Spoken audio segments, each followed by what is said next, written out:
الحمد لله وحده والصلاة والسلام على من لا نبي بعده وعلى آله وأصحابه ومن تبعهم أجمعين۔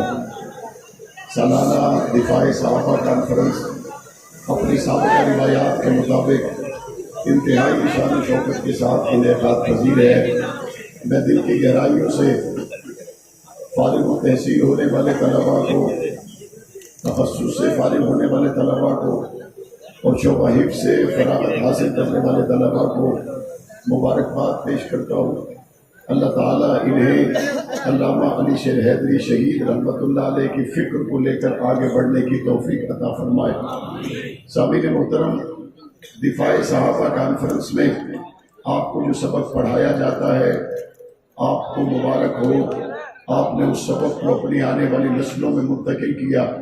اگر آج اس اسٹیج پر ایک دوسری نسل آپ سے مخاطب ہے تو سننے والوں میں بھی دوسری اور تیسری نسل موجود ہے۔ آپ سب مبارکباد کے مستحق ہیں۔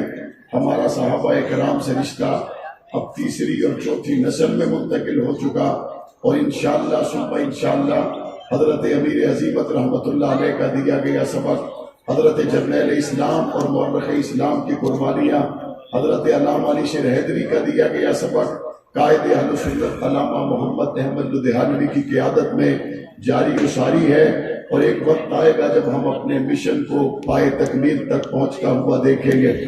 اللہ تعالیٰ نے دو جماعتوں کو چنا، ایک انبیاء کی جماعت ہے اور ایک صحابہ کرام کی جماعت ہے۔ آج دنیا کوشش کے بعد حافظ بن سکتی ہے، عالم بن سکتی ہے، ڈاکٹر بن سکتی ہے، انجینئر بن سکتی ہے، لیکن کوشش کے باوجود نہ تو کوئی نبی بن سکتا ہے، کوشش کے باوجود نہ کوئی صحابی بن سکتا ہے۔ نبی کو مقام دینا یہ محنت کے ذریعے نہیں، یہ اللہ کی عطا کے ذریعے ہے۔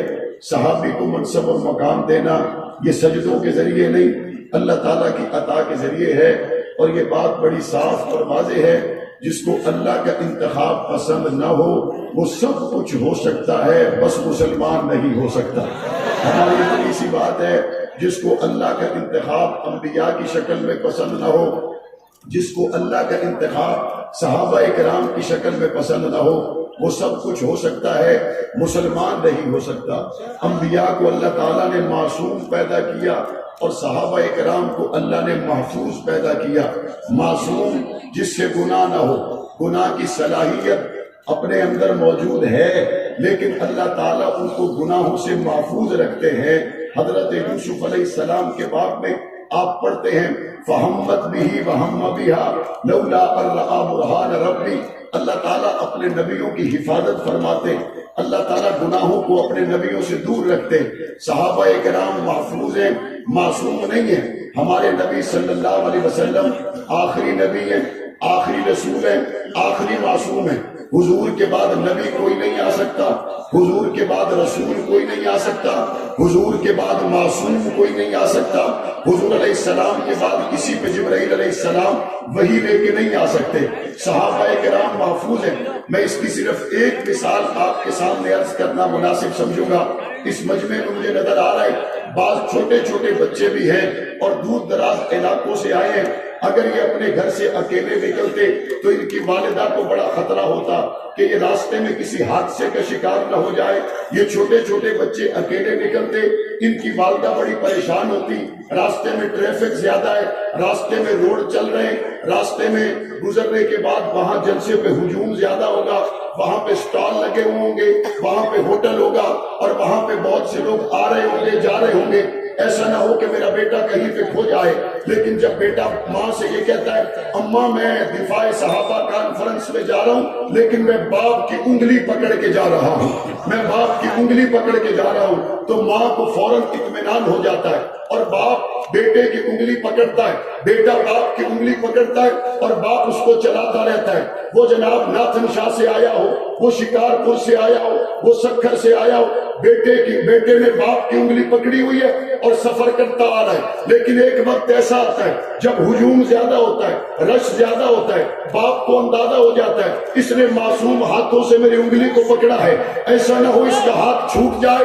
باپ فوراً انگلی چھڑا کر بچے کے ہاتھ کو پکڑ لیتا ہے. وہ بچے کے ہاتھ کو اس لیے پکڑتا ہے بیٹا تیری گرفت تو کمزور ہو سکتی ہے, تیرے باپ کی گرفت تو کمزور نہیں ہے.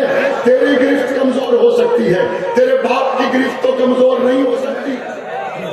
بچے نے گھر سے سفر شروع کیا, باپ کی انگلی پکڑ کر راستے سے گزرتے ہوئے خیر پور میں پہنچا تو باپ کی انگلی پکڑ کر جب رش زیادہ ہوا باپ نے بچے کی انگلی چھڑا کر خود اس کا ہاتھ پکڑ لیا, اور جب بچے نے ہاتھ پکڑا ہوا جلسہ سنتا ہوا نمازیں پڑھتا ہوا اس پورے رش سے گزرتا ہوا دوبارہ گاڑی میں بیٹھ کر واپس خیریت سے گھر پہنچا تو ماں نے پوچھا بیٹا تو گم نہیں ہوا, بیٹا تو کھویا نہیں, بیٹا تجھے حادثہ نہیں ہوا, بیٹا تجھے ٹھوکر نہیں لگی.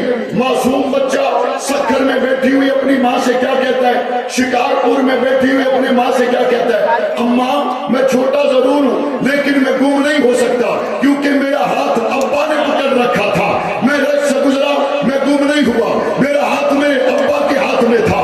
میں مختلف حالات سے گزرا میں گم نہیں ہوا, میں تمام حالات سے محفوظ رہا کیونکہ میرا ہاتھ میرے ابا کے ہاتھ میں تھا. یہ بات سمجھ آنے کے بعد اس کو سمجھنا ذرا بھی مشکل نہیں ہے. صحابہ کرام محفوظ ہیں, محفوظ ہیں, محفوظ ہیں. اور کیسے محفوظ ہیں؟ اگر بچے کا ہاتھ باپ کے ہاتھ میں آ جائے وہ حادثے کا شکار نہیں ہوتا. جس صحابی کا ہاتھ محمد کے ہاتھ میں آ جائے, جس کا ہاتھ نبی کے ہاتھ میں آ جائے وہ گمراہ کیسے ہو سکتا ہے؟ جس کا ہاتھ پاک پیغمبر کے ہاتھ میں آ جائے وہ حوادث کی وجہ سے لمحہ بھر کے لیے ڈگمگا کیسے سکتا ہے؟ انبیاء معصوم ہے, صحابہ محفوظ ہے.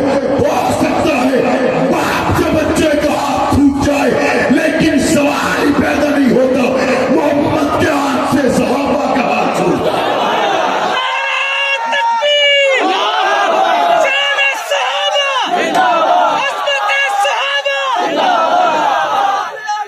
اور صرف ہاتھوں کی بات یہاں تک نہیں ہے,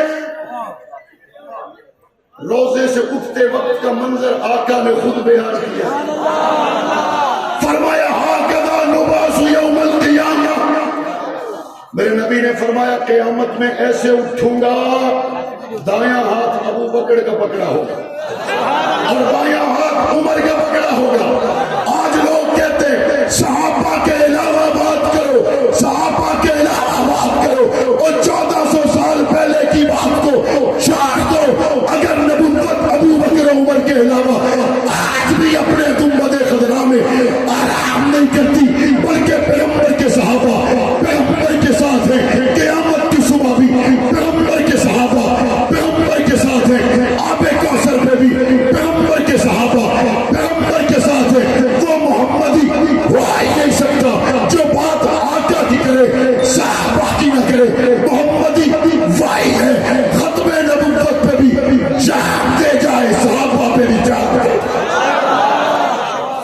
اور اللہ کی مہربانی سے آج کسی کو فکر لگ گئی ہے, کہتے ہیں کہ جناب قانون بنا دو میری بیوی کے خلاف کوئی بولے تو, کہتے ہیں قانون بنا دو 5 سال کے لیے ضمانت نہیں ہونی چاہیے. کیوں, کس کے لیے؟ کہتے ہیں عمران خان کی بیوی پر کوئی نہ بولے. قانون بنانے والوں تم وزیر اعظم کی بات کرتے ہو, میں فاروق اعظم کی بات کرتا ہوں. قانون بنانے والوں سے آج کے اس نمائندہ اجتماع میں ہزاروں کی تعداد میں آنے والے آل و سنت کا مطالبہ ہے قانون بناؤ نبی کی ازواج کے خلاف, نبی کے اصحاب کے خلاف, اہل بیت کے خلاف جو بکواس کرے اس کے لیے سزائے موت کا قانون ہونا چاہیے, نہیں ہونا چاہیے. تمہاری شاہراہوں سے کل گزر کے بلاول گیا ہے, ملتان پہنچا, اگلا سفر جاری ہے. ہم بھی نکلنے کا ارادہ رکھتے ہیں. بولے ہم بھی نکلنے کا ارادہ رکھتے ہیں. کہتے سندھ جو دھرتی اب اج ماں آئے, عائشہ صدیقہ سنجو ماں ہے.